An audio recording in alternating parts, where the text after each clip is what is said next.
నమస్తే, నేను journalist Madhavi. Welcome to our channel. మాజీ ముఖ్యమంత్రి Kiran Kumar Reddy political chapter close అయినట్టేనా? ఆయన క్రియాశీలక రాజకీయాలకు దూరం కానున్నారా? బీజేపీ హైకమాండ్ ఆయన్ను పట్టించుకోవటం లేదా? లేకుంటే ఏపీ సీఎం చంద్రబాబు ఆయన ఉన్నతిని అడ్డుకుంటున్నారా? పొలిటికల్ సర్కిల్స్ లో ఇదే చర్చ నడుస్తోంది. పుష్కర కాలంగా ఆయన ప్రత్యక్ష రాజకీయాలకు దూరంగా ఉన్నారు. మొన్నటి ఎన్నికల్లో రాజంపేట బీజేపీ ఎంపీ అభ్యర్థిగా పోటీ చేసి ఓడిపోయారు. అయితే ఏపీలో టీడీపీ కూటమి కేంద్రంలో ఎన్డీఏ అధికారంలోకి వచ్చి 18 నెలలవుతోంది. కానీ కిరణ్ కుమార్ రెడ్డికి ఎటువంటి నామినేటెడ్ పదవి లభించలేదు. ముఖ్యంగా ఆయన రాజ్యసభ పదవి ఆశించారు. అదిగో ఇదిగో అంటూ కాలయాపన తప్ప ఆయనకు ఆ పదవి మాత్రం అందని ద్రాక్షగానే మిగిలింది. దీంతో ఆయన పొలిటికల్ కెరీర్ కు ముగింపు చెప్పాలన్న నిర్ణయానికి వచ్చినట్లుగా ప్రచారం కూడా నడుస్తోంది. చిత్తూరు జిల్లాలో సుదీర్ఘకాలం రాజకీయాలు చేశారు నల్లారి అమర్నాథ్ రెడ్డి.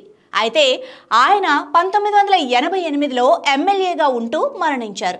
తండ్రి మరణంతో రాజకీయాల్లోకి వచ్చారు కిరణ్ కుమార్ రెడ్డి.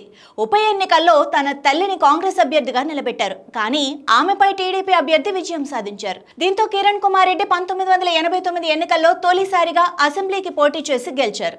చిన్న వయసులోనే అసెంబ్లీలో అడుగుపెట్టారు. 1994లో ఓడిపోయిన ఆయన 1999, 2004, 2009లో మాత్రం విజయం సాధించారు. నల్లారి కిరణ్ కుమార్ రెడ్డిని వైఎస్ రాజశేఖర రెడ్డి ఎంతగానో ప్రోత్సహించారు. 2004లో ప్రభుత్వ చీఫ్ విప్ గా నియమించారు. 2009లో అయితే ఏకంగా శాసనసభ స్పీకర్ పదవిలో కూర్చోబెట్టారు. అలా రాజశేఖర రెడ్డి స్పీకర్ పదవిలో కూర్చోబెట్టడం ద్వారానే ఆయన మరణానంతరం కిరణ్ కుమార్ రెడ్డికి ముఖ్యమంత్రి పదవి దక్కిందన్నది విశ్లేషకుల మాట. అయితే కిరణ్ కుమార్ రెడ్డి ముఖ్యమంత్రిగా ఉన్న సమయంలో వైఎస్ జగన్మోహన్ రెడ్డి పట్ల ఆయన అమానుషంగా వ్యవహరించారు. రాజశేఖర రెడ్డిని గుర్తు తెచ్చుకోకుండా జగన్మోహన్ రెడ్డిపై రివెంజ్ తీర్చుకోవటంలో కిరణ్ పాత్ర ఉంది. అయితే 2014లో రాష్ట్ర విభజనతో కిరణ్ నాయకత్వం ఎందుకు అక్కడకు రాకుండా పోయింది? ఆయన హయాంలో రాష్ట్రం ముక్కలైందన్న అపవాదును మూటగట్టుకున్నారు. కాంగ్రెస్ పార్టీకి వ్యతిరేకంగా సమైక్యాంధ్ర పార్టీ ఏర్పాటు చేసినా కూడా అది అంతగా ప్రజాదరణ దక్కించుకోలేదు. కొద్ది కాలం పాటు క్రియాశీలక రాజకీయాలకు దూరంగా ఉండిపోయారు కిరణ్ కుమార్ రెడ్డి. కాంగ్రెస్ హైకమాండ్ పిలుపు మేరకు మళ్లీ ఆ పార్టీలో చేరారు. అక్కడ ఎక్కువ రోజులు ఉండలేకపోయారు.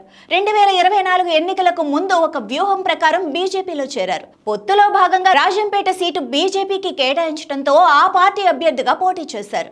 కిరణ్ కుమార్ రెడ్డికి మద్దతుగా చంద్రబాబుతో పాటు పవన్ కళ్యాణ్ కూడా ప్రచారం చేశారు. అయినా సరే ఆ స్థానంలో నెగ్గలేకపోయారు కిరణ్ కుమార్ రెడ్డి. అయితే కిరణ్ సేవలను ఏపీలో పార్టీ పరంగా వినియోగించుకుంటుందని అంతా భావించారు. కానీ ఎందుకో భారతీయ జనతా పార్టీ కిరణ్ విషయంలో పట్టించుకోలేదు. అయితే ఈ విషయంలో చంద్రబాబుపై అనుమానపు ఛాయలు ఉన్నాయి. కిరణ్ ఎదుగుదలను చంద్రబాబు అడ్డుకుంటున్నారన్న విమర్శ కూడా ఉంది. అయితే మారిన రాజకీయ పరిస్థితుల నేపథ్యంలో ఇక యాక్టివ్ పాలిటిక్స్ కు దూరంగా ఉండాలని కిరణ్ కుమార్ రెడ్డి నిర్ణయించుకున్నట్లుగా తెలుస్తోంది.